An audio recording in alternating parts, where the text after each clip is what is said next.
You came for the pint, but you ended up in Scary Larry's House of Horrors. Wrong turn, bitches.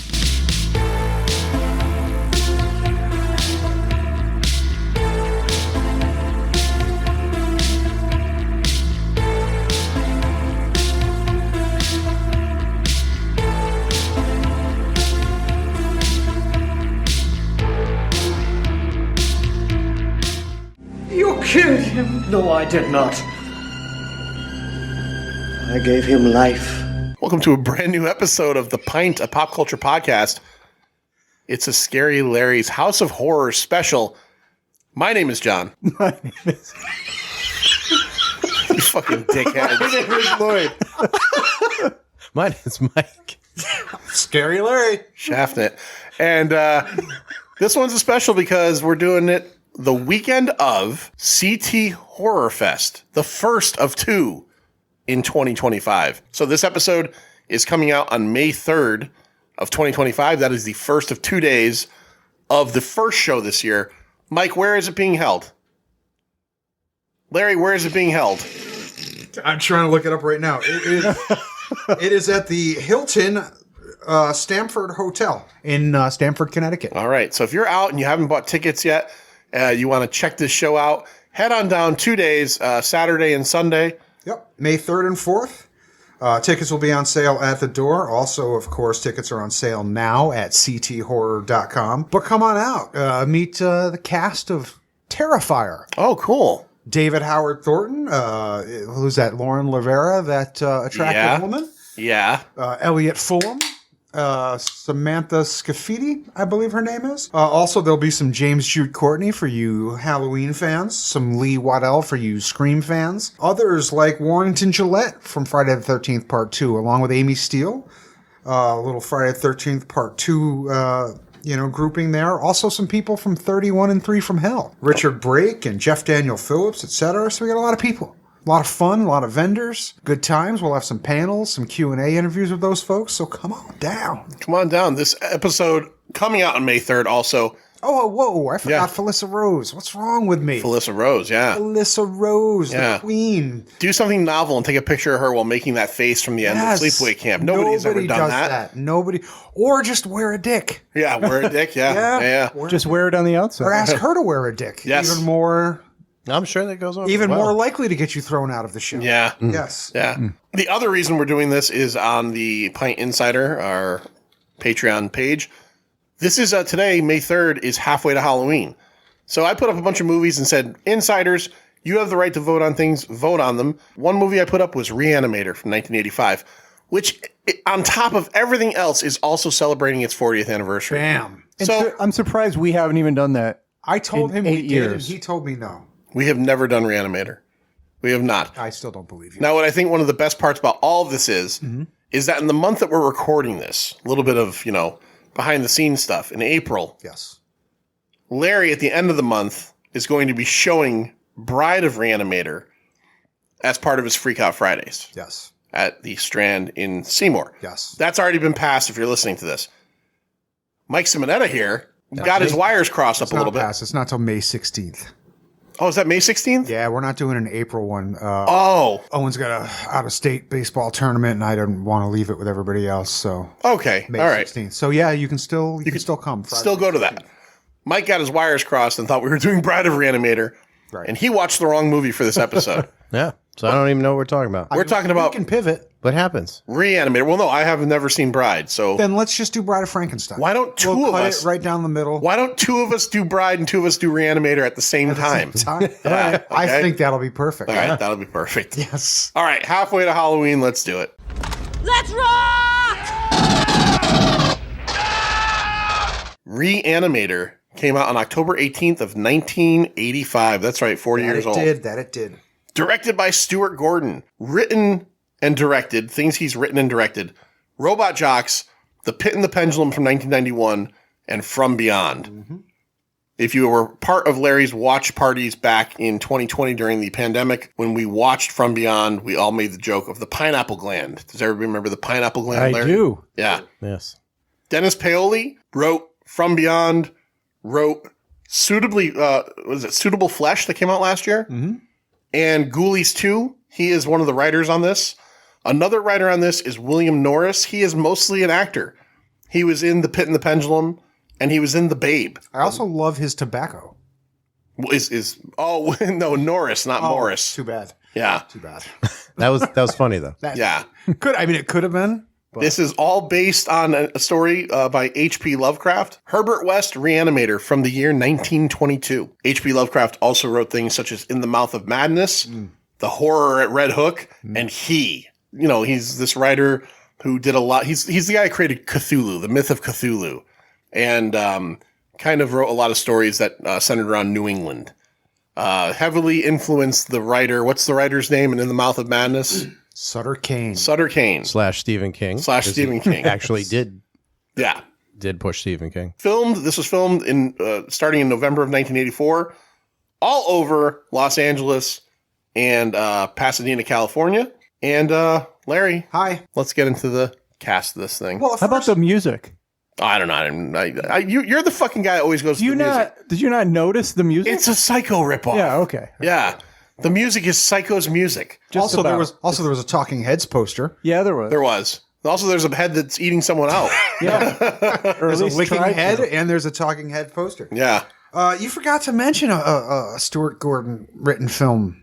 Robot Jocks? Nope. Honey, I Shrunk. Oh, did he write that? He sure did. Interesting. Okay. Did. So let's talk some cast, right? Hey, who the fuck are you? Huh? Who the fuck are you? Jeffrey Combs. Yeah. Great. As Herbert West. I don't think Jeffrey needs any introduction, really. You know Jeffrey Combs. You know what he was in. He did a terrible movie called The Frighteners. Fuck off. You fucking motherfucker. You love that fucking shitty movie. I do love that movie. And you two and fucking Laura turned on me on that episode. Laura turned. You knew. No, Laura turned. She did turn because I thought she had originally said like she was excited. She did. You two fucking infected her. I did infect her. Ooh, Wow. Did I infect her? Yikes. So yes, Jeffrey Combs as Dr. Herbert West. Bruce Abbott as Daniel Kane, Herbert West's roommate, unwilling sort of roommate until he sees the cash in. Yeah. Bruce Abbott, you may know him from such films as The Prophecy 2 with Christopher Walken. No, you've never seen The Prophecy? I I've have seen- it, but I we- haven't we- watched it yet. We did The Prophecy recently, but I've never seen 2. Two is almost as good. Okay. I enjoy 2. I mean, I'm assuming you both liked the first one. I did, yes. Okay. Yep. Yeah. You'd enjoy the second one. He was also in The Last Starfighter, which is a favorite movie. of Oh, mine. okay. And then one of my favorite, actually, it is one of my favorite horror movies, Bad Dreams. Big fan. Really love Bad Yeah, we talked about doing that at one point. It was one of the original House of Horrors. Yeah, nobody ever. And it never got picked. And also, I think we ended up saying it was kind of a blessing because that thing's like not like maybe physical media, but I have it. But it's not available, I think, or at least it wasn't for a long time. I have it on one of. I don't know that anybody's put out like a good version of it. I have, you know how they sell like those double features. Yeah. It's like Bad Dreams and Visiting Hours or something. Okay. Like I have that kind. Bad Dreams has got like the American Rutger Hauer, right? What's his name? Richard Lynch? Richard, yeah. Yeah. People got so pissed when I said like fake Rutger Hauer. Yeah. They're like, oh, his stands by itself. I'm like, calm the fuck down. I don't, why are you so upset? Yeah, there's a few people in that. Also, the kid who plays Chainsaw in Summer School. Then next up we have the lovely Barbara Crampton as Megan Halsey. Did I ever tell you that Barbara Crampton tried to fuck Lloyd at the CT Horror Fest a couple years ago? No, you should talk about this. She didn't try hard enough. No. She was at CT Horror Fest. She didn't really try to fuck Lloyd, but I think she was putting some vibes down on Lloyd. And I think Lloyd's one of those good-looking guys that doesn't fucking get it. And Lloyd also has a girl. So he was, I think between being a happy man with a woman, but I saw it. I felt the heat coming off of her. The moment where she lifted up her little skirt there and like sprayed him with something, that's when he realized. But she was a guest at the show, and she came over and to our podcast table, and she just seemed like really interested in Lloyd, and I would be too if I was a woman or a I gay felt man. the heat. I really did. Yeah. Well, I went and talked to her for a while. You did, and at her booth. I got her signature. Yeah, Took a picture. I No told charge. Lloyd asked her if this cloth smelled like chloroform. Yeah. And man, oh man, is she naked in this movie a lot? Oh yeah. Oh. And last night after, I'm okay with that though. Yes, I am too. And I read an interview with her about this movie, and she said part of the reason she got the job is that she had no qualms. I guess there was another actress who had been offered it first, but after rereading the script, had bailed on it, and probably for several reasons, but part of it was the nudity. The creepy ass head scene. But that. you know about what that happened to that dude, right? Oh, yeah. Yeah, What do you mean? He got divorced. he got divorced. Oh, really? His wife left him over that scene. We'll get to that. Oh, She okay. said she screamed, "How could you?" and walked out of the theater. Wow. Yeah. And they were divorced like weeks later. Yes. I don't remember that scene. Yeah, it's crazy. So I watched on the DVD that I had rented to check this out. I have seen this, but I didn't own it. I watched one of the deleted scenes, and it was called the dream sequence. And what it is it's a scene where Dan Cain is wheeling the first scene where he's wheeling a body into the morgue, and he talks to the gentleman security officer, and then he goes in. And in this version, it's a dream sequence where Herbert West is fighting with the dean of the school, and then the Dr. Carl Hill is standing there, and she is on a gurney naked Yeah. as he is arguing with. They're all like kind of arguing, and I think Herbert puts the reanimating agent into her brain, and she just starts like, "Oh, Dan," and she starts shaking, but she's naked. Her titties are flapping around everywhere. There is easily 73% more Barbara Crampton nakedness in that one scene alone, and they cut it out Yeah, they did. because I think they just said we've already like. I think the It producers didn't make actually. much sense, that scene. It made no sense, but I think the producers were also like, her tits are great, but like, we don't have to see them anymore, right? Right. Like, this is getting crazy. So I'm sorry, Larry. No, Continue. that's okay. Let's see. David Gale as Dr. Carl Hill. Robert Sampson as Dean Allen Halsey. He is our second City of the Living Dead cast member of the night. Okay. So now that's because we did Grizzly earlier. Yes. And Christopher George was also in City of the Living Dead. Al Berry as Dr. Hans Gruber, Hans Gruber. Hans Gruber. which always cracks me up. Yeah. Always cracks me up because, nobody thought where he would end up. Like, Nope. top of that building one day, like Nagatomi Plaza. How did he make it? How did he make it to there? Well, who knows? Carol Ann Purdy Gordon as Dr. Herod. Dr. Herod. She's from Dolls, the movie Dolls. Okay. Which was also a Charles Band Empire's Pictures movie, as Re-Animator was. Ian Patrick Williams as the Swiss professor. Peter Kent as Melvin, the reanimated, the arm. The first one. Yeah. And right. Peter Kent was Schwarzenegger's Yes. body double, and it's very clear. Very clear. Very yeah. clear. He's Yeah. built like when him. you're like, holy shit, that's a giant guy. Yes. And you're like, yeah, that's Schwarzenegger's. Yeah. It was like 20 Schwarzeneggers. Yeah, a bunch of them. Yep. Right. I think that's about it. We mentioned it, but let's just get a little bit into it with the David Gale story. David Gale, two things about him I thought were very interesting. Number one, David Gale's character, Dr. Carl Hill, wears a wig in this movie. The reason he wears a wig is that they had the prosthetic head of his, and his hair didn't look like the prosthetic head's hair. So they said, let's shave your head, and we'll make a wig based on this prosthetic head, and you wear that. I don't think I've ever noticed it before, but reading that and watching this now, his hair is so clearly a fucking wig in this movie. I don't think I've ever noticed. Yeah. Oh, it's a bad wig too. I heard it, but didn't notice it. Yeah. funny. Super noticeable. Number two, as Larry mentioned, there is a scene in this movie that's like, you talk about these movies and there's kind of something that you always remember from everything, right? And one of the things you remember from Re-Animator is the scene where his decapitated head and body pretty much molest Barbara Crampton. His wife at the premiere, like, stood up, screamed, "How could you?" and left. And then literally the divorce proceedings began right after that. That's crazy. He lost his wife.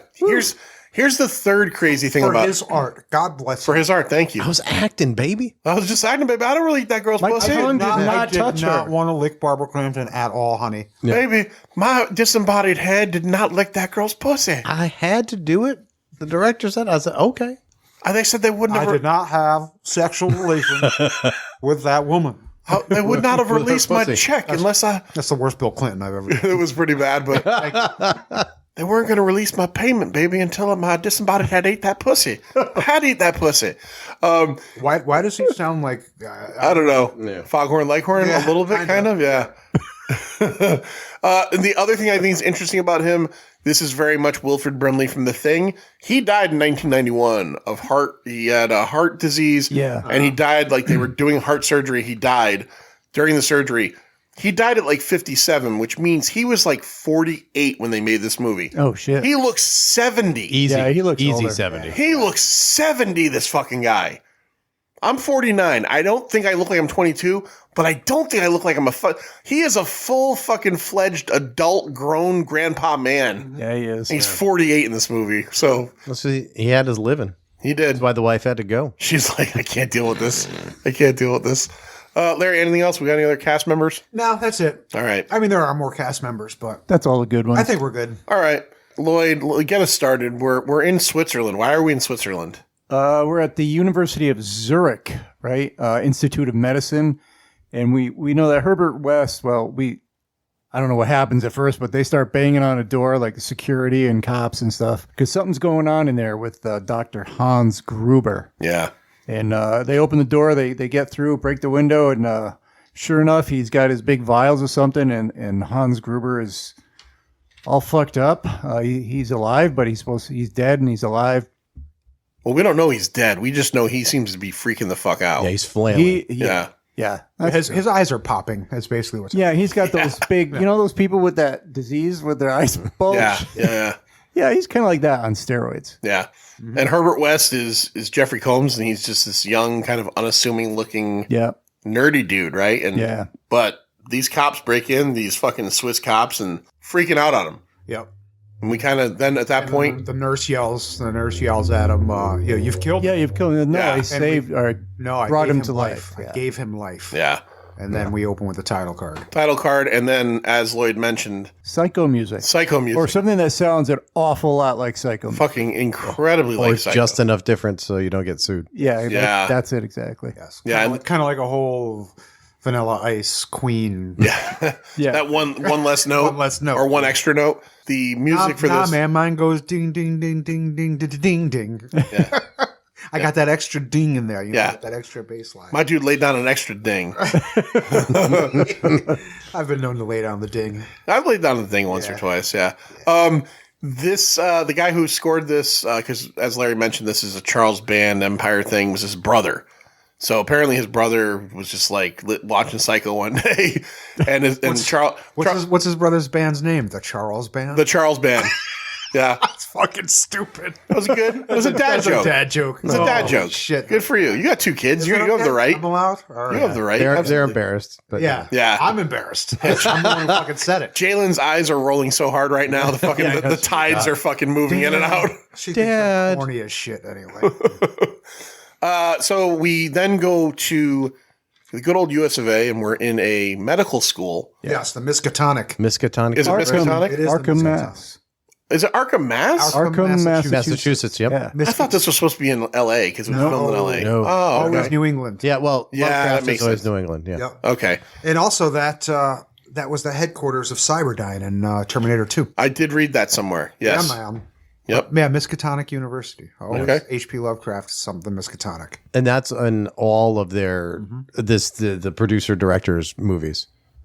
You always see or people just wearing a sweatshirt that says Miskatonic. Oh, okay. All right. So we meet Dan Kane. Dan is a medical student, and we meet him as he's trying to revive a large woman with big flappy titties, Breaking ribs, just fucking breaking ribs. smacking ribs, cracking hearts. Yep. Fucking doctor's Trying like, really, would you- really hard. Yeah, doctor's like, would you fucking quit The it? doctor's like, you literally killed her. Like, she almost came back. She wasn't even in heart trouble. No. Until you just started She pounding was away at eating her a fucking chest. sandwich.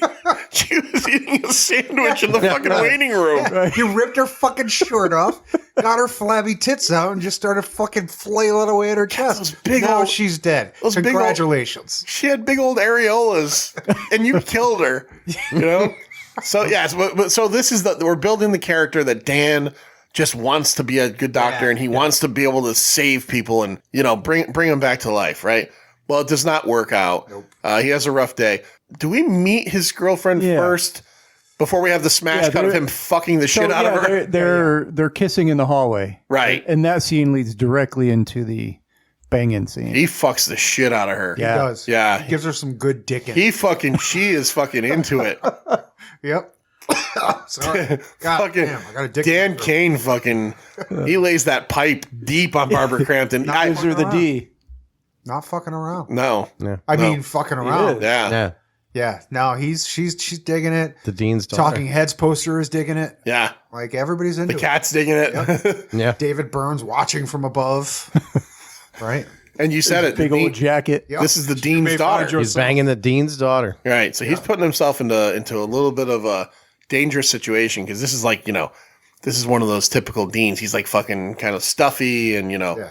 he's not necessarily cool with his daughter slumming, right? Because Dan is just like, But he likes Dan a lot. he likes Dan, but Dan is still, nobody's good enough for his little girl. And No. so, like- Before we go on, because it's in my And the head, days go by, banging Barbara Crampton.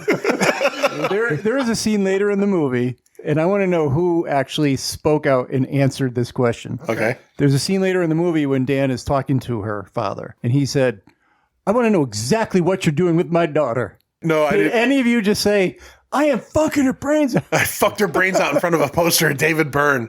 No. I like the scene where they're at the dinner party and Dan picks her up to go study and fucking Dr. Hill's like, why don't you just stay home and study? Yeah. Like, Oh, yeah. what does it matter to you? Like, we find out why it matters to him, but Yeah. Okay, well, so actually this leads me to another question. So for the first time ever, I watched this movie the other day.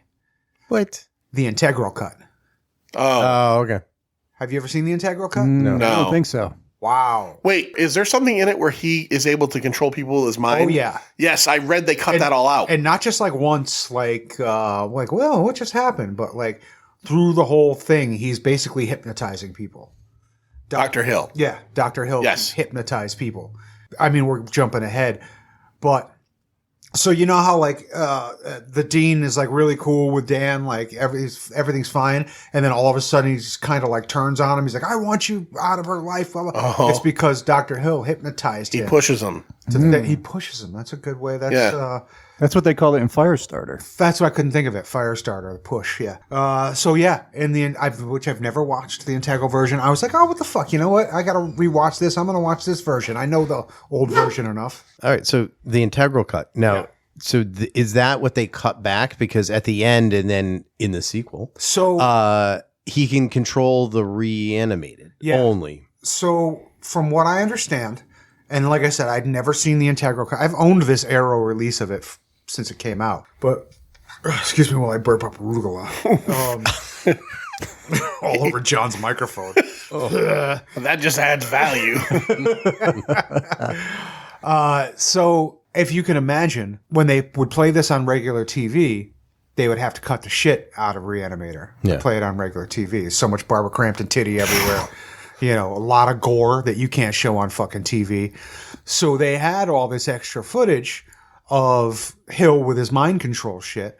And that was part of the TV version of Re-Animator. So people had seen this version before. They weren't really like, kind of like Halloween, right? Halloween, there's always been the TV edit, which was a little different, had some different scenes. This was the same thing.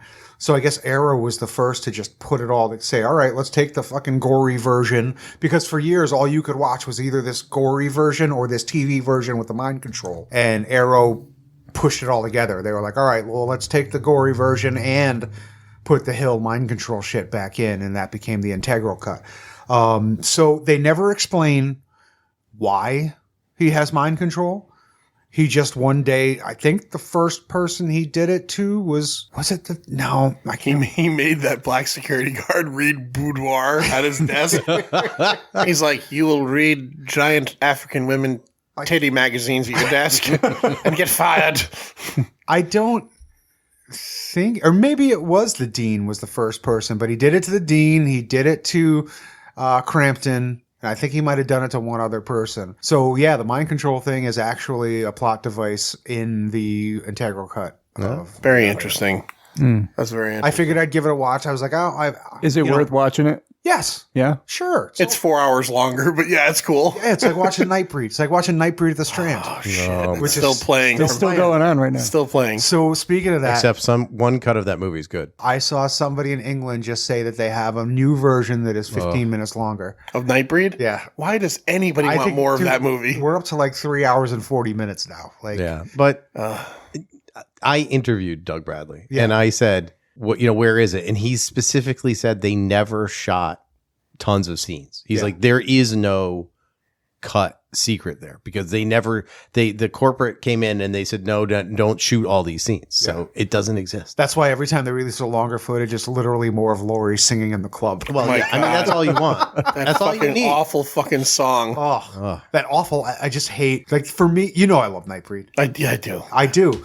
But fucking she is, and Bobby, she's the absolute worst. Well, Craig Sheffer ain't too much better either. I absolutely love Clive Barker, and Yeah, I I don't know you like do. Nightbreed at I all. love That movie's not good. No. No, The only cool thing about that movie is David Cronenberg and that weird fucking mask. dude, the monster design is so amazing. You want to like Moonhead? Oh yes, Kinski is his name.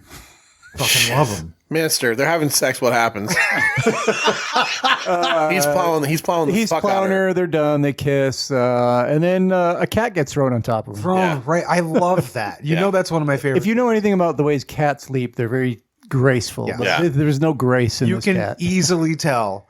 Like, I always go back to the originator of it, Friday the 13th Part 2. Right. When, Al's like, oh, what is that sound? And all of a sudden the cat just comes fucking flying through the window. Roger Clemens fucking throws the cat through the window. And their legs are out like ah! Yeah. The tail's sticking straight up. The hair is fucking back on it. Cat's like, what the fuck? And it was basically the same thing. And I think they do it to this cat twice. Yeah. Yeah, they just fucking launch the cat in twice. So Stop throwing cats in Rufus. movies. I'm starting Rufus. I'm starting a petition. Stop throwing cats in movies. in horror movies only, or any movie? I don't want to see any thrown cats. Don't be pitching no cats. You Throw could cats. so you could kill him. Yeah, But don't be throwing. Don't be throwing them. No, Don't be throwing no cats. I think Stu would be behind me on this. He would. Stu. Yes, would. he's Stu done. loves cats. Stu has like fucking seven cats. 7 cats. Yeah. All right. So they have a conversation where holy shit, what happened? Larry choked on a cat. Oh, he just choked on a cat. Quick, somebody throw a cat at Larry. Holy shit, is he choking to death? Is he okay? He put his hand up. I know this is not a visual medium. We're all going to be able to tell you he's okay. I'm good, thank you. All right. I'm going to narrate. I'm going to narrate it. Mike Simonetta offered him water. Yeah, I'm good. How many downloads will you get if somebody dies? Oh, hopefully more than a regular episode. That's for sure. I'm Couple hoping. more. You okay? Everything No, I'm good? good. I just thought of something funny that I can't say. Okay. All right. Pass a kidney stone? Okay. No, I didn't. But, my wife makes fun of me for it all the time, but I quite often just laugh out of the blue. Yeah. Because my head's always thinking of funny shit. Like a psycho? Oh, yeah, 100%. So, I just start laughing. Like, my kids look at me like I'm nuts. Jed looks at me like I'm nuts. And it just happens. Something. The secret to a happy life is keeping yourself amused. Yep. I am amused. Yeah. But you can't tell us. Yeah. No, not on air. Not on air. Okay. We'll get through this. Yeah.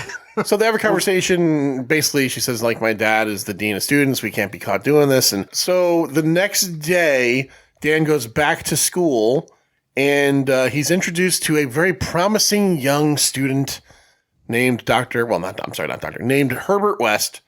And this is the same Herbert West that we met in the beginning, who is having a hell of a time with Hans Gruber. He's been studying with Dr. Hans Gruber, who is a leading specialist in what field is he leading in? Like micro regeneration of tissue or some shit? Yeah, that's it. That's Right? Like essentially trying to help dying people not die and all this stuff.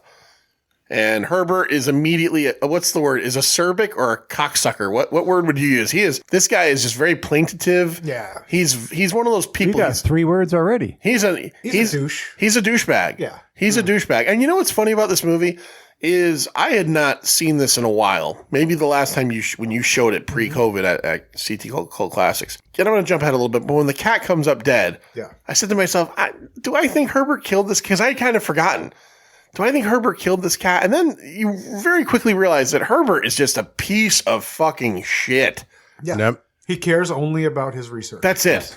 He certainly killed the cat. He also certainly fucking killed Hans Gruber. He's done some really terrible things in the name of science. This is where Jeffrey Combs, though, saves these movies because there's something about him, though. You like Jeffrey Combs, and he's kind of funny. He's kind of funny, and obviously, if you were these people and you killed my cat, but that guy just stays. He stays through all the movie. Yeah. But Jeffrey Combs carries this character. Oh, yeah. I mean, it's just funny and a dick at the same time. He had never heard of or read Lovecraft prior to starring in 2 This and From Beyond, 2 Lovecraft movies 2 years in a row, and basically kind of building his whole career on that. Yeah. Because even we talked about Bride of Re-Animator and then what is Beyond? Re-Animator. Beyond. Yeah. Yep. Yeah. So this is something that's 3 movies have been made. So eventually we come to find out that Herbert West is looking to rent a room, and Dan happens to be renting a room. And There's like a Halloween scene where he's covered with a sheet. Oh, is it right after they were in bed? oh, well, it's right after they're in bed where he's playing a joke on her. He's doing a little joke. They open the door and he's standing there. Yeah. Herbert's like, hey, look, I'm willing to take this place. Do you have a basement? And Do you have a cat? do you have a cat? Yeah, he sees the basement and he's like, "Oh, this is perfect." Perfect. Already, I'd have been like, "Perfect for what? You fucking weirdo." Yeah. But and I don't think he was into it either because Barbara Crampton was immediately like, "Nope, No. don't let this motherfucker in." No, he's a weirdo. And he's like, "Yeah, no, this guy's fucking weird. I don't want him in." And then fucking West pulls out a wad of cash. Wad, And he's yeah. like, All right. maybe this will work out okay. Let's do this. So he rents the room out to him. The next day they get paired up at school again, and they go and they meet Dr. Carl Hill, who is kind of like the Hans Gruber of America. You know what I found amazing about this guy? The hair? The hair, all that. He has a fucking private asylum in his office. Let's talk about that. It gets to be later on.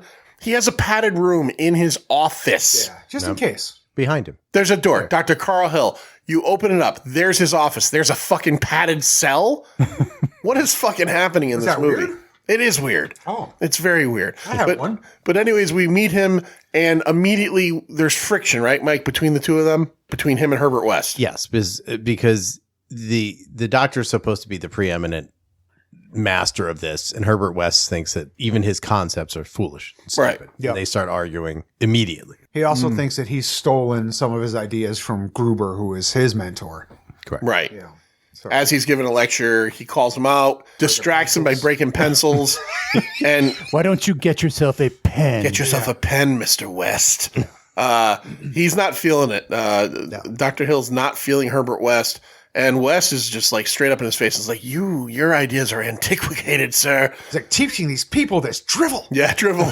Yeah. How dare you, sir? What is the time boundary that he believes? 6 to 12 minutes. Yeah, 6 to 12 minutes. And if you can 1.21 gigawatts. if you can restart life in a dead person between 6 and 12 minutes, that's what they posit. There will be no permanent brain damage and you could bring someone back. And Herbert, we find out, thinks he could do it in a lot faster. So we find out that Herbert has been in the basement and he's been doing all kinds of things. And I found it so weird that she got so fixated on trying to find the cat. Did you find that weird too? Well, because it was out of nowhere. It was. They're sitting there. They're just talking. Where's Rufus? And have you fucking seen I haven't cat? seen Rufus. Yeah. Like, what do you mean? Well, Like, fucking cats hide under shit. Dude, I've had cats my whole lives, and I've gone days without seeing my fucking I was thinking, I've never owned Where's a the cat? It's cat. been under the fucking bed for 2 well, days. I mean, I feel like that would be the way I'd be with cats. I feel that way, but not out of nowhere. When you care about the cat and you're looking for it, that's like every day when you come home. Sure. Yeah, but yes, it is true that was. But I will tell you that my Aunt Pat had a cat for 15 years that I saw like once. Pat had a cat. Pat had a cat named Rat-a-tat-tat. Figueroa. And I fucking saw that motherfucker one time. And I was at her house a lot. Was he an outdoor cat? No. No, he just did not want to be found. He didn't like people. Did not. Didn't like Larry. She would go on vacation. I would go over to feed this fucking cat. Would never see the cat. I would put fucking food out. I would look all over the house, under the beds, fakey, nothing. Fucking, I don't know. You think it was a skinwalker? You think it was a dude? I don't know because I that would turned come to a back- I cat would once in come a back- while. I would come back the next day and the food would be gone. And then every day, same fucking thing. Leave some food, no cat. Come back next day, food fucking gone. Did you ever challenge her on Aunt this? Pat got back and she's like, "Oh, I'm so happy to see my cat." So the cat was still fucking there. Don't know where. Aunt Pat had like a three fucking room apartment. I don't know where this cat. Aunt Pat died so long ago that 2 other people have lived in this apartment, and the cat still lives there. Still feeding the cat. The cat might still be there. I also dropped Aunt Pat's air conditioner out of the 3rd story. Oh shit! Yeah, that sucked. I remember when she'd gone on vacation, she let me borrow her car when she was on vacation under the only condition that I please take the air conditioner out of her bedroom window and put it in the closet because it was becoming wintertime. And, you screw the... I'm unscrewing it. Or just throw it on the ground. I'm That's unscrewing the fucking air conditioner. You weren't holding it. No, Wayne's like, dude, you need a hand? I'm like, and I'm thinking of like my parents' air conditioner, which is like this fucking can. It weighs no. I've just got a hand on the top, like holding it down. This I'm the like, nah. 1970s one? Yeah. It's like 3 feet long and huge. And I'm just holding the fucking top, unscrewing it. As soon as I got that last fucking screw out, whoop, right out the fucking window. And I just, thank God, nobody was down. Was that old lady from Happy Gilmore there? Yeah, you killed missed her. No, thank God. But that motherfucker hit and my friend Wade, he's just shaking his head. And he's just hearing the fucking as all the Freon just fucking blasting out. shoots out. And then fast forward like 2 days later, I also crashed my aunt's car. Jesus Christ. Jesus. Taking care of the cat was the probably least killed of the cat. issue. Yeah, so I killed the air conditioner and the car. But apparently I kept the cat alive. The air conditioner is a no-win situation too, because even if you if it goes out the window and you have th to grab the cord, it's pulling you You're right out the not, fucking yeah. window. You're taking a ride with that fucking thing. I will tell you, I lucked out on that once. My aunt asked me to do it, and it had been raining, and the ground, it was only like 2 stories, and it literally just thudded into the mud. Oh. And it was fine, and I was like, fuck. And my cousin was there, and I was like, just shut the fuck up. And I ran out and got it and put it back in. And there was a dent, like a fucking dent. In the I don't have any somehow. ants I'm close to, let alone ask me to pull a fucking AC unit out of the window. Good. Yeah, Aunt Pat was great. She was great. And she still talked to you after you fucked up all her shit. she did. Yeah, really. She still loved me. She was Aunt Pat was a good She lived in a hot apartment with no fucking car because of you, you fucking piece of shit. She's like snapping it, you fucking piece of shit. All right, so we go back and they suddenly are like, where's the fucking cat? And it becomes a cat fucking search and rescue. They're going through the fucking apartment, and eventually Dan's like, well, I'm going to go down Meg goes down. She goes in. She opens up the room to Herbert's room, the door to Herbert's room, and she looks in there, and, fucking just this stuff laying around, but there's a little fucking mini fridge. Yeah. Door's kind of popped open. Can I ask you, would you think to look in the mini fridge for the cat? I don't think I would, but I think the door was popped open, so she was just like, let's check it out. All right. Pops the door open. I think we see like this liquid in jars that's like glowing. The glow, the green glowing liquid. And then we see a fucking dead cat. Yeah. And she's just like, Dan, and she's freaking out. And then Dan comes down and he's like, what the fuck? And then Herbert walks in and goes, what do you do in my room? What are you doing in my room? And this is where we get one of the fucking best lines of this movie. I'd have to paraphrase it, Larry. Do you know it right off the top of your head? Oh yeah, where he's explaining why he doesn't explain it. Why wouldn't you tell me? He said, "Well, you weren't here. I'm not going to leave a note that says cat dead. Details later." Yeah, it's a great line. It's a great line. There's two of the best lines in the movie that he speaks are "cat dead. Details later," and then what does he say at the end? Where he says like, join a sideshow. Oh yeah, fucking. I can't remember something. Yeah, circus sideshow. Yeah, he's talking to. Who's going to believe a talking head? Who's going to believe a talking head? Join a circus. Yeah, something like that. So Herbert comes in and she just fucking freaks the fuck out. Oh, my favorite thing about this cat, he had that one gnarly tooth sticking out his mouth. I love that one little detail. So they go downstairs and she's left at this point. She's she's not going to be a part of this. She's like, I'm not going to be a part of this. No. And he tells Dan, come downstairs, check out what I could do. Yeah. All right, see my wares. Cures what ails you, guaranteed. Does he show him first, or does he? He's like not interested, right? I can't remember. Does he show Dan first, or does Dan walk in after he's already reanimated and it's attacking him? When it's on his back. He's being attacked. He's being attacked. Dan hears the noises. Yeah. Goes downstairs. It's a very funny scene where there's clearly it's great stuffed physical comedy. Yes. Yeah. He's holding this fucking puppet onto his back. Yes. Spinning around. In that whole entire basement scene, there is never a cat in that scene. No. It's all just lighting and frantic movement around. It's great how you could film that without the actual cat there. Yeah. They end up, he breaks the back of the cat or something. He throws against the wall. Against the wall. Yeah.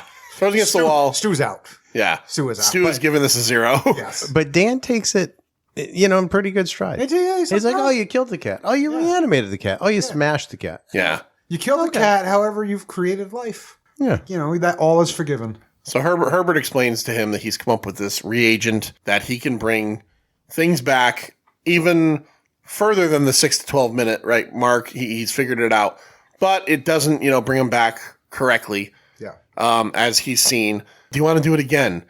And he's like, like this cat's fucked up. He's like, his back is broken, but just so you can see. So he gives it another shot of this stuff. And this cat, this fucking gnarly toothed, fucking twisted in like a braid cat, starts It has to no resemblance of a cat. No, it looks like a fucking stuffed animal. Pile of, well. Yeah. And it starts screaming and everything. Right. And they see that it works. So now Dan has kind of like gotten into it. He's convinced. He's convinced, but I also like the fact that Herbert is like, you're gonna help me. And he's so fucking adamant about it. He's like, you're smart. You know what you're doing. And what's the most important part? Oh, what does he say? The dean likes him. The dean likes him. Yep. So it's not like he's like, oh, hey, you're my friend. Right. I want to involve you. Yeah, this is going to be great for us. It's like, okay, the dean likes this guy. He's my connection. And he also kind of like in a underhanded manner goes, and I'm sure he wouldn't want to know that you're like porking his fucking daughter. Right. Yeah. Right. So he's got a little bit of Under leverage. a fucking Talking Heads poster. Yeah. Nobody wants that. No. But, I mean, he might be okay with you banging his daughter. Not under a Talking Heads poster. No. Simple Minds poster, maybe. Yeah. Talking Heads, never. Kajagoogoo, possible. Sure. Husker Du. Husker Du. Maybe. Husker Don't. Christian Death, no. No. Okay. No. So we move on from that, and the next day they go back to school. And is this the point where they have a dinner party at the dean's house, and Dr. Hill goes there, and then Barbara Crampton's character Meg shows up to talk to Daddy, and this is the scene where we really realize that Dr. Hill he likes her. He's Dan comes over to pick her up to study. This actually might be at the beginning of the last scene we were talking about. I think I got a little backwards, but it's important just to mention that Dr. Hill has got the fucking boner for fucking Barbara Crampton. Yeah. So let me slip into the integral version now. Yes. So after your version cuts out, Dr. Hill is talking to the dean, and the dean's like, "Oh, Dan's a great guy. You should really get to know him." And he's fucking hypnotizes him. He's like, "He's not a good guy. He's a piece of shit. You got to throw him out of your school. You don't want people like him and West in your school. He's, molesting your daughter, the whole thing." Oh, okay. So that's why the next day when Dean goes to tell the dean, or Dan, sorry, goes to tell the dean about West, he's like, "I don't want to hear this bullshit. Get out of my office. You're both kicked out of the school." Yeah, you're right, because it is kind of out of nowhere. It's out of nowhere, and it's out of nowhere because it came from the hypnotism the night before. Okay. Yeah. And, this goes back to your mentioning that the doctor looks like he's 70. Because it's even weirder. Because like in reality, it's like, oh, here's a professor wants a fucking student. Maybe there's a 10-year difference. But you look at it and you're like, that guy's your grandfather. Yeah. What's going on here? Yeah. The hypnotism scenes are strange too, because it just focuses on the doctor like staring intently, and there's like the light across like his Dracula light. Very Dracula light. Yeah. It's strange. I was like, what the fuck is happening? Why do I not remember this in Re-Animator? And that's why I started reading. And I was like, holy shit, this is completely different fucking plot point that was just left out of the normal version of Re-Animator that everybody knows. Okay. So they end up getting kicked out. At this point, they're not students anymore. Wes basically tells Dan, we have enough time right now. We got to prove it. We got to prove it. We got to go do it. Let's go to the fucking morgue of the school. They do the little fake out where Dan brings West in on a gurney with no shoes on. Yeah. I have never, as many times as I've watched this movie, noticed that when they fucking pull the fake off, right, and they get in the morgue, he puts his shoes and socks on. Shoes and socks over the toe tag. Oh, I didn't notice that either. So he had a toe tag on. Oh. He doesn't take it off. He puts his fucking shoes and socks on over the toe tag. I was like, that's weird and must be so uncomfortable. He's all business. I was like, that must be so uncomfortable under that sock. He's all business, this fucking guy. He's no time. No time to fuck around. Not. We got to go. Yeah. So they start to try to find a fresh body, and they're looking for something that doesn't have like brain trauma. So there's different. They're looking at toe tags and figuring out different ones here. They finally find what is it, like someone that died like 6 hours ago? Yeah. Yeah. Someone who's also 6'6". Yeah. Arnold's body double there. And they dose it out and they inject it and they wait. And nothing ends up happening, and they kind of wait around for a little bit, and then all of a sudden we get that movie, like the finger fucking, the arm shaking a little bit, the Hulk Hogan, third time down. And then this fucking thing just goes fucking buck nutty, Master. How does it treat these two? Not too well. No, not at all. Not too well at all. A little violently. A little violent, a little throwing him across the room, killing him, trying to kill him. He gets right through. He opens that door, like he smashes right through the locked morgue door. So we have to mention that Mordor. More door.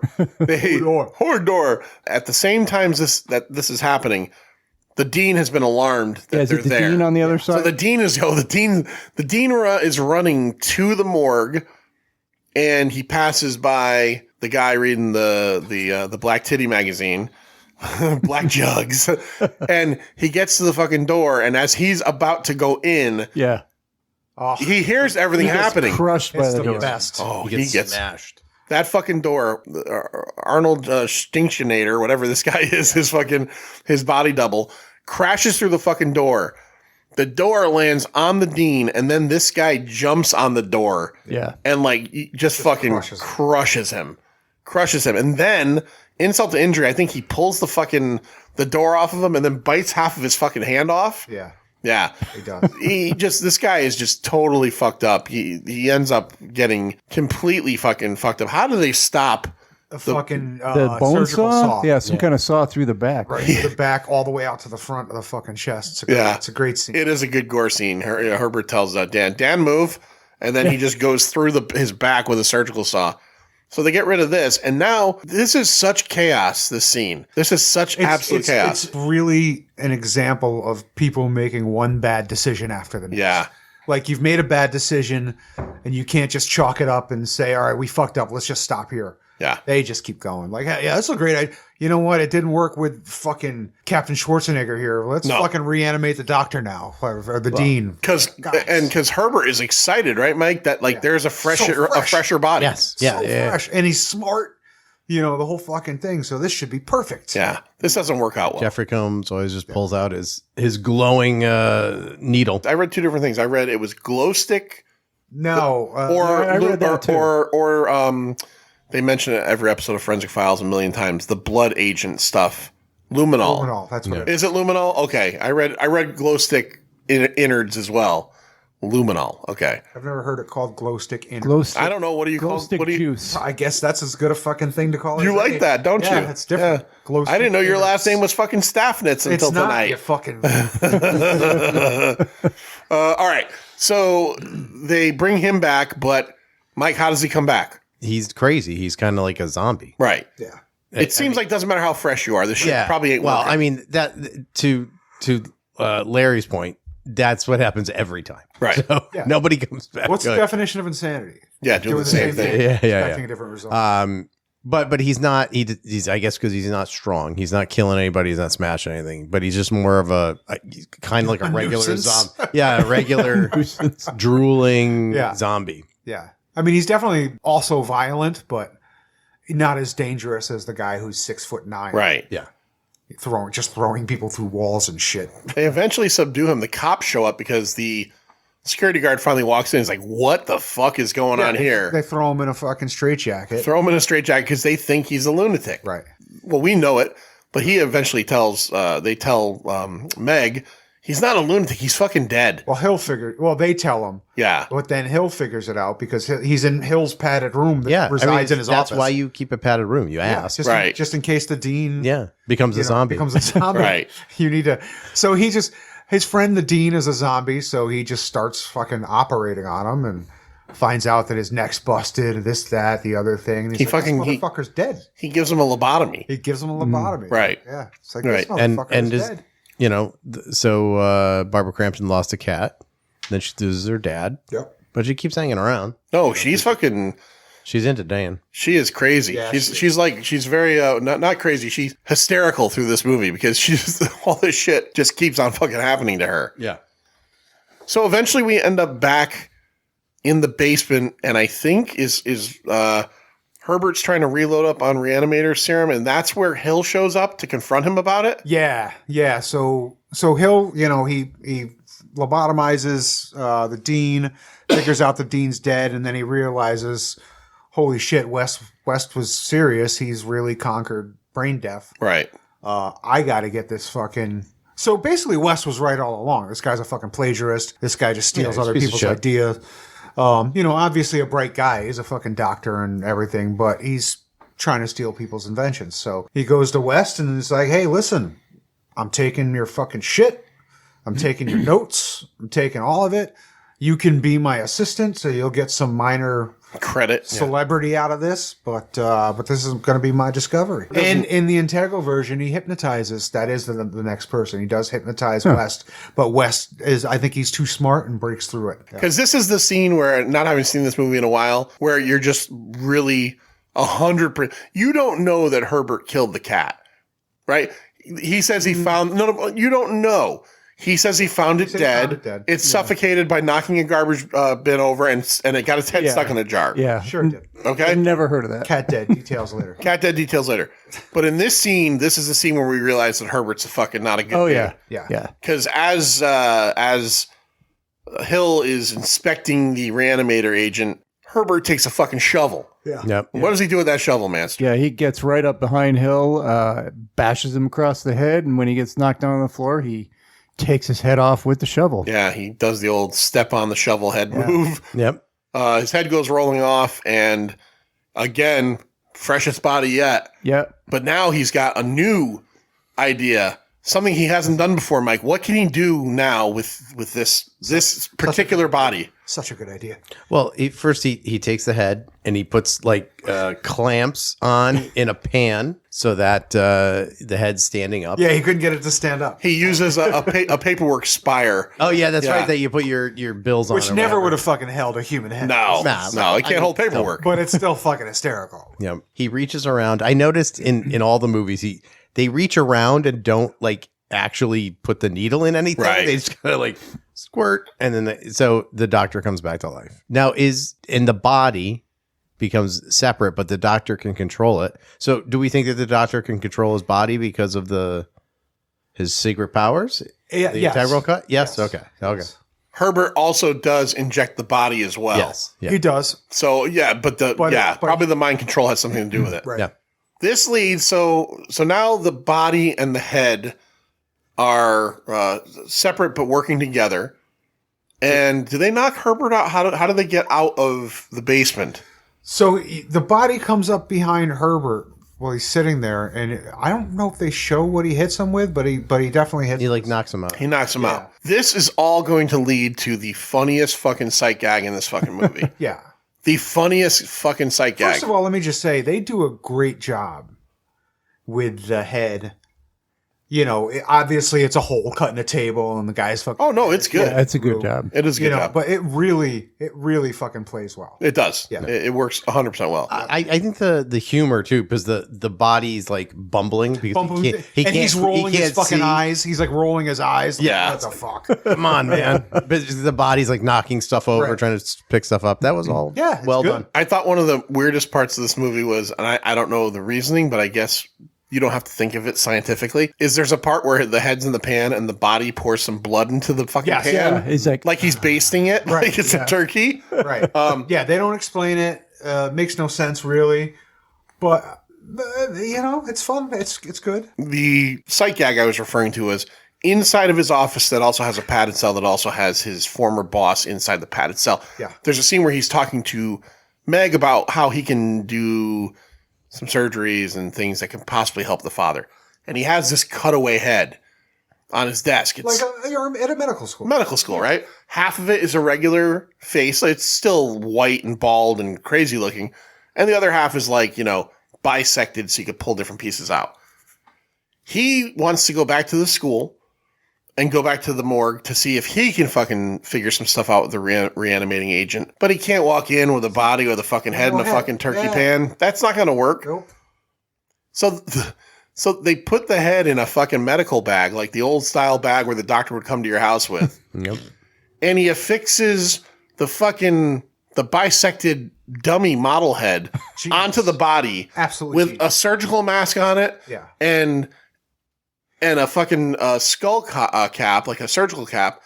And then he walks by the guy again, Doesn't even question him. reading fucking, big old black jugs. Yep. And That was the actual name of the magazine. it was Boudoir. Big old black joke. It was Boudoir. Oh, but he walks in and he, from the inside the bag, he's like, "Is that you, Dr. Hill?" And he's like, "Sure, fuck yes, it is." And then we just get this like great comedic scene of the body doing things in there and sets him up. And then we find out that who has and I'm guessing now it makes sense that Dr. Hill is controlling Yes. the dean with his psychic powers that got cut out of the movie we saw. Right. But who does he bring in? Megan. Was it hard for you to see the father rip her out of her clothes? Yes, absolutely. Yeah, it was hard to ugh. He rips her out of her clothes, so we get more cramped in nakedness, and he throws her. To naked. I'm just yelling at the screen like, "That's your daughter." Yeah, this is gross. Throws her onto the gurney and straps her down. Yep. And meanwhile, the head is there, and it's just making every every Tex Avery eyeball thing. Like if he can get his hand there, he would have been going like he's just licking his lips, and he hears where he's like, "I've always thought you were so attractive." It's beyond creepy. Yeah. Yeah. This whole scene, they just put that guy in the table and were like, "Listen, act as creepy as you fucking can for Yeah. 15 minutes." Yeah. And they just cut all that shit together. Yeah. Like, holy shit. Larry, let's just get into the full on creepiness of like what happens next. But it's funny when she's trying to push the body away. Yeah. And then the face, or did that come after? That's when the head that falls Larry off, said. yeah. Yeah. That's a hilarious scene too. Oh, when the head falls off and you see the stump. Yeah. Yeah. Larry, the head gets picked up by the body, and we get uncomfortable for about 2 or 3 minutes here. So yeah, he starts with the hands, right? He's like rubbing her boobs, Yeah. flipping a nipple here and there, and then then he takes his own severed head and goes in. Yeah. He's going into Chowtown. Yeah.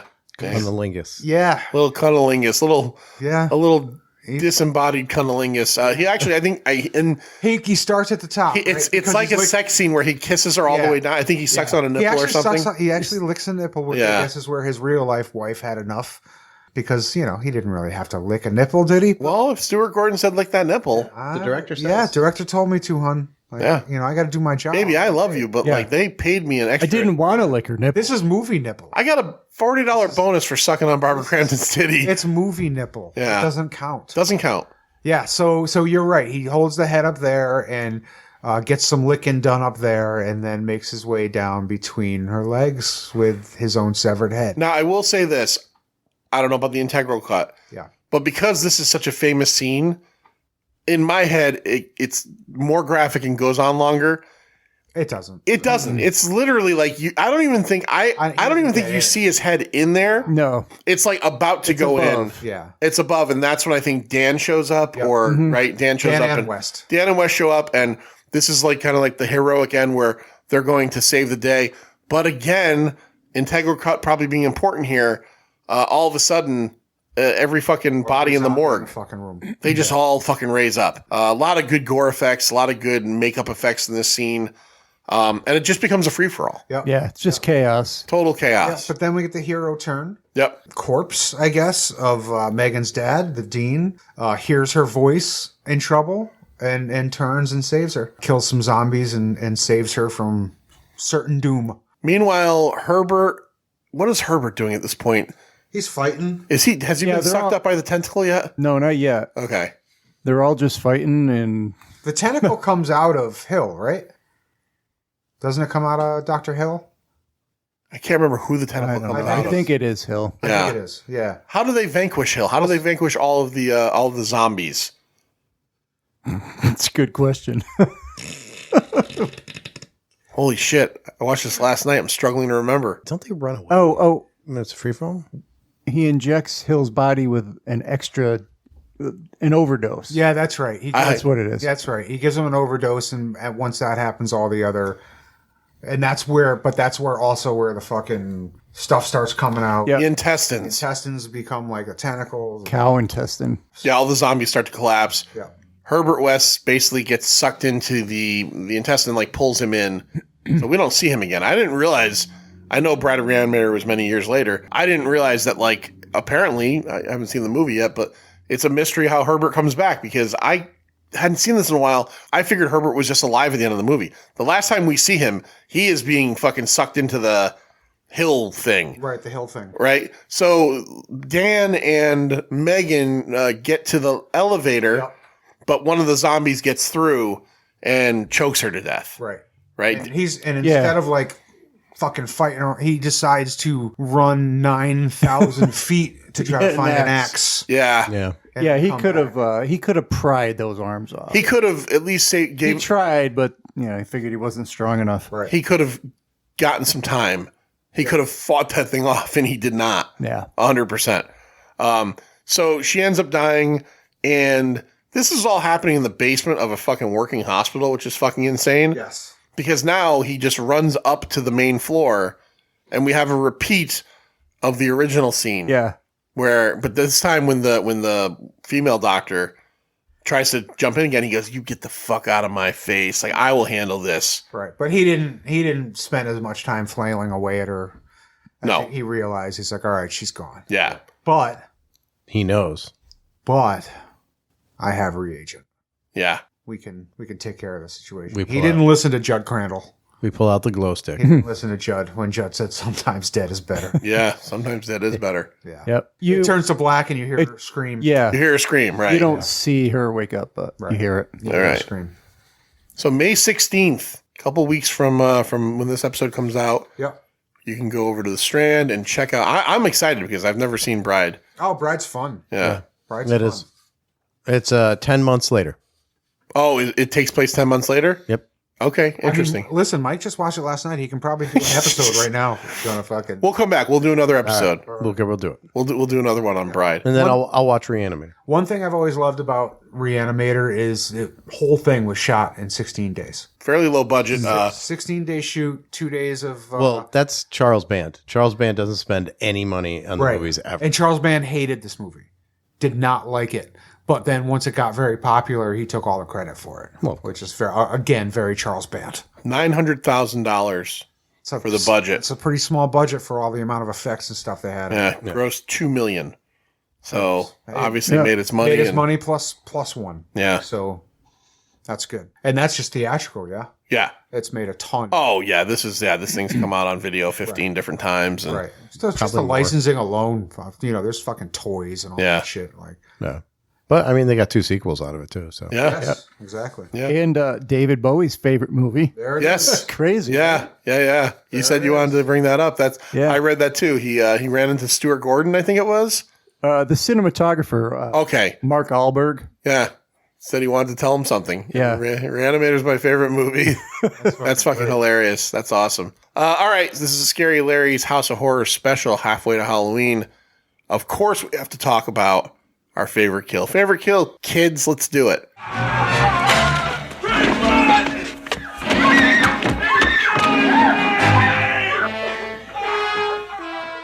Officer Mike, I know you watch Bride. Do you want to do something a little different and give us your favorite? You don't even have to say who it is. Do you have a favorite kill from Bride? It'll be a little preview for the folks that go to the Strand on Freak Out Friday. well, I'm going to... All right, so I'm shifting in my head again back to Bride. So, favorite kill in Bride is the bride turns on people and starts killing. So, it's no secret that the bride of Re-Animator is like the bride of Frankenstein. So they build a woman. Right. And then it turns on people and starts killing them. It's the bride is freaking out and etc. So, all right. What about Re-Animator? Is there one in particular that I think I mean, it's not really a kill because he's already dead, but I think the reanimation of Schwarzenegger's double is the funniest because you didn't.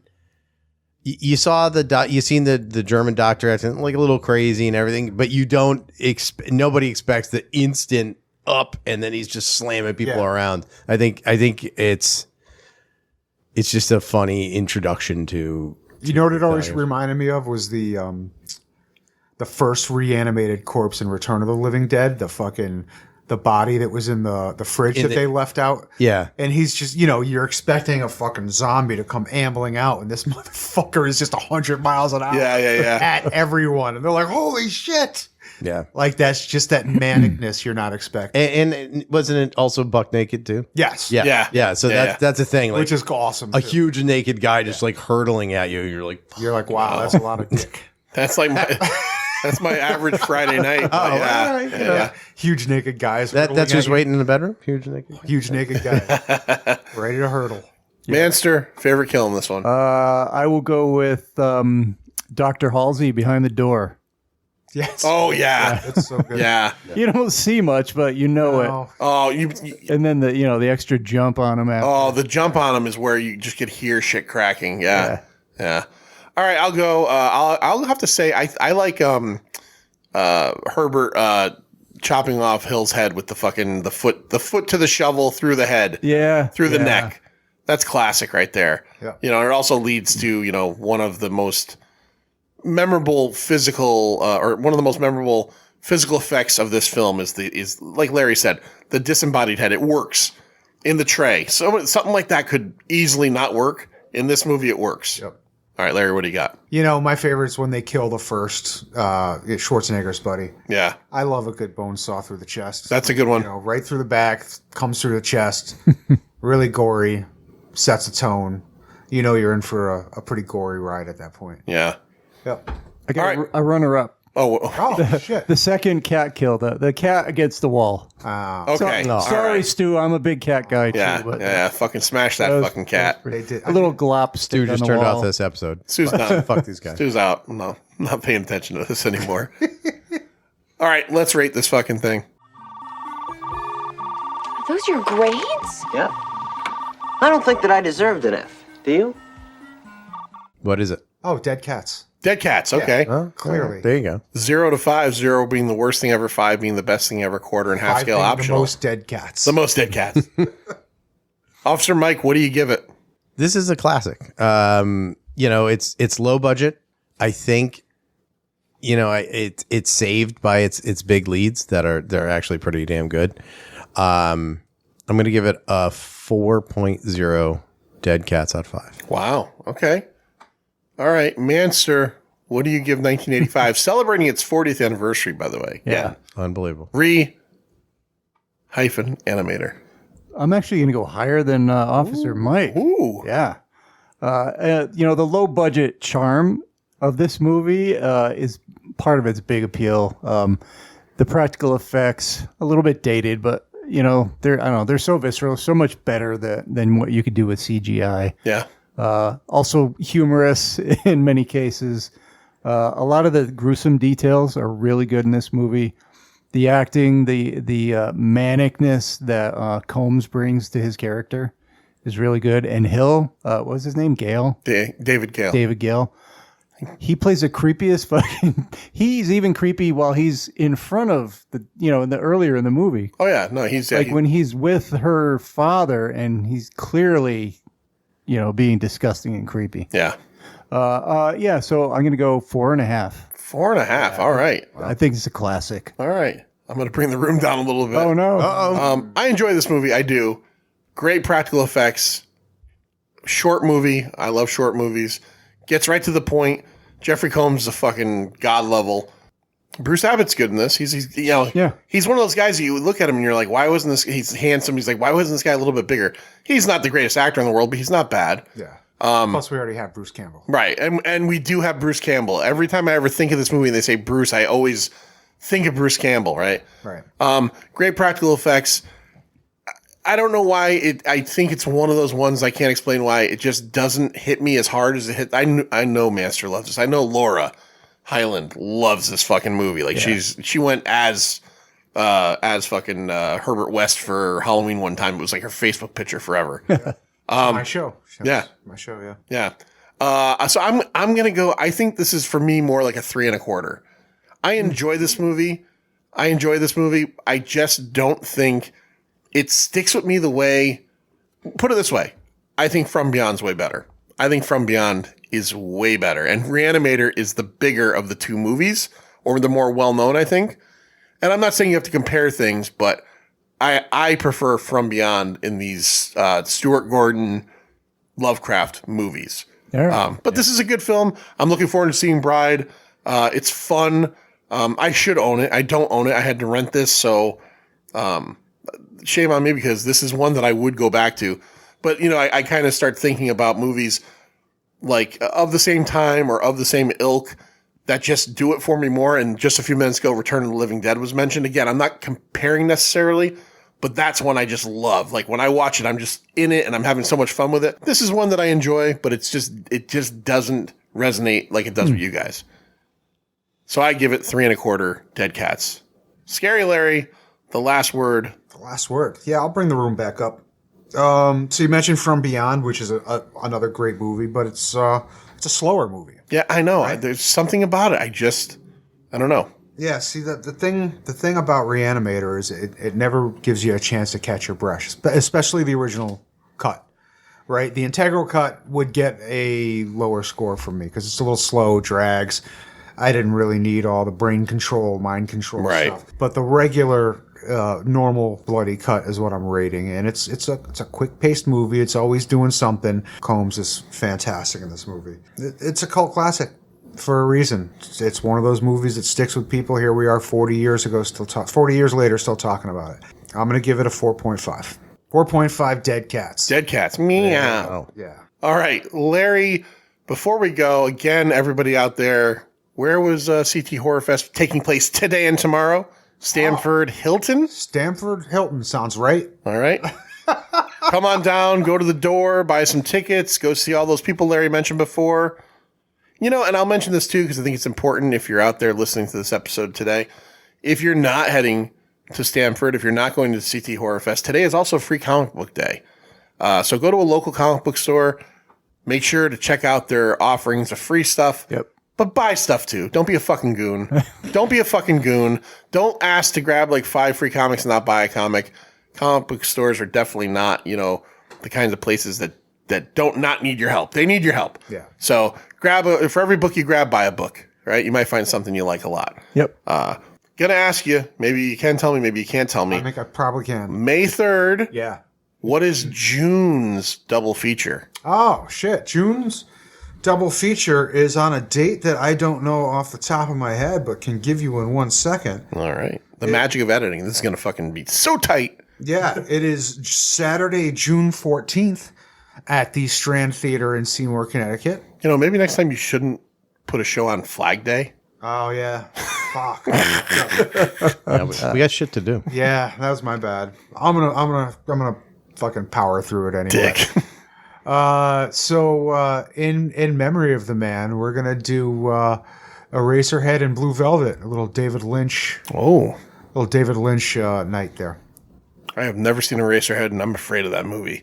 I've heard it's really fucking weird. It is really. It's a David weird. Lynch movie. Yeah. So it's really. I think Blue Velvet's probably the least weird of his movies. Correct. Yeah. And it's weird. And it still is weird. Yeah.